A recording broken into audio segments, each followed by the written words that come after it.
Good evening, YouTube. Jonathan here. We are going to be, me and my tiny dancer friend are going to be um, talking about chapters 1 and 2, Discovery and Palancar Valley from Eragon. So, a couple noteworthy things. Pretty uneventful, but a couple things I wanted to talk about. So the first chapter opens, and we essentially go back in time to where the Shade and the Elves and the Urgals are fighting in a totally different part of Allegatia.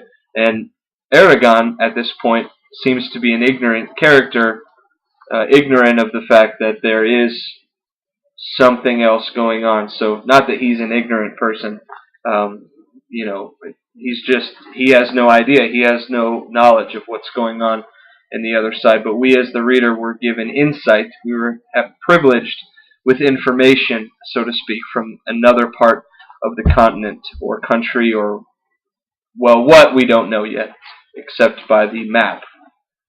So he's in the spine, he's stalking his prey, and suddenly we catch up to where the bluestone is magicked into his presence, and so we left off the bluestone vanishing, and now we enter in with the bluestone appearing in another part of Allegatia. And so Eragon picks up the bluestone, he loses an arrow,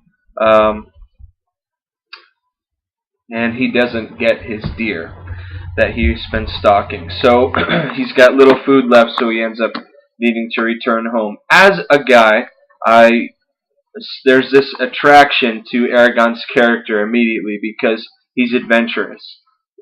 He's out in the spine by himself. That evening, he sleeps underneath the upturned roots of a dead tree. That's so awesome.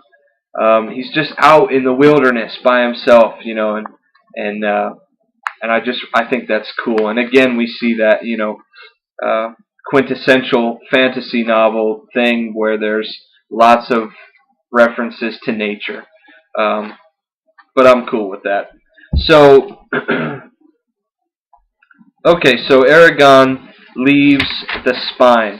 Interesting thing about the spine that I remember reading, I believe on shirtagal.com, I read a comment that a person said, now Brahm later mentions that dragons can sometimes be mistaken for hills because they're so big, and so this particular person commented on shirtagal.com and said, is it possible that the spine is actually just that, the spine of an ancient dragon that the continent of Allegatia grew on, or formed from the backs of these ancient dragons?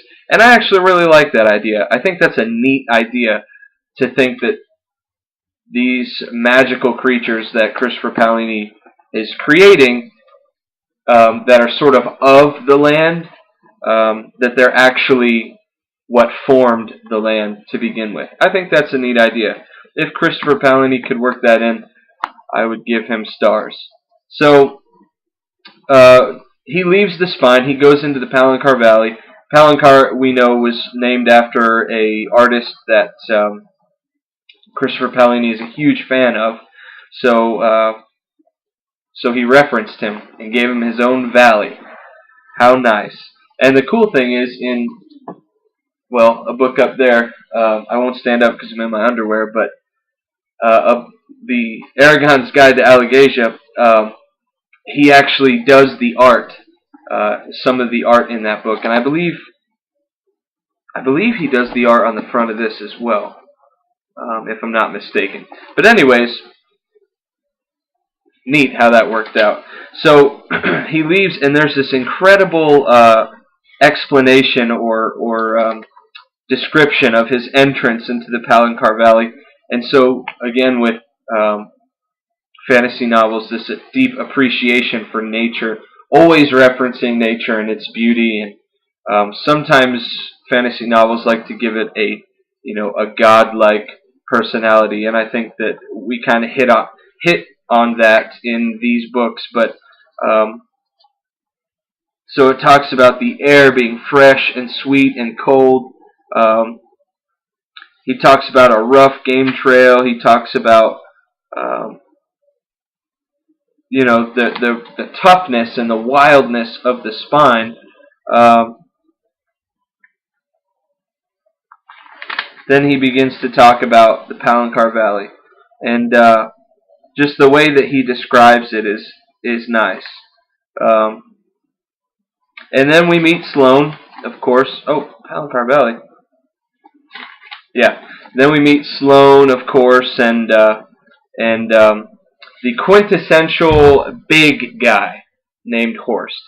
Every fantasy novel seems to have this huge bear of a man who has the nicest heart, um, like a gentle giant, so to speak.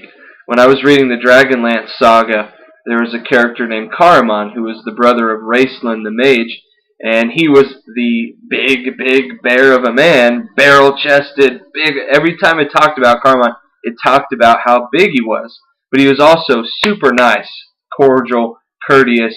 He was awesome. He was funny. He was mild-mannered, except in battle, of course.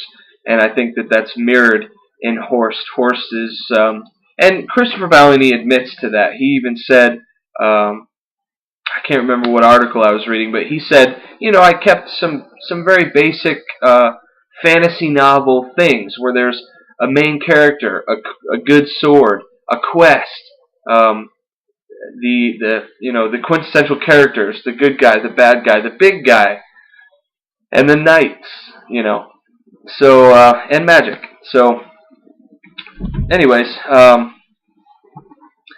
that's what we've got so far. Stay posted. Feel free to post comments or video responses, or both, if you're awesome. Tell your friends about me so we can have more friends, because we always could use more friends. Thanks for your views so far. It's been awesome.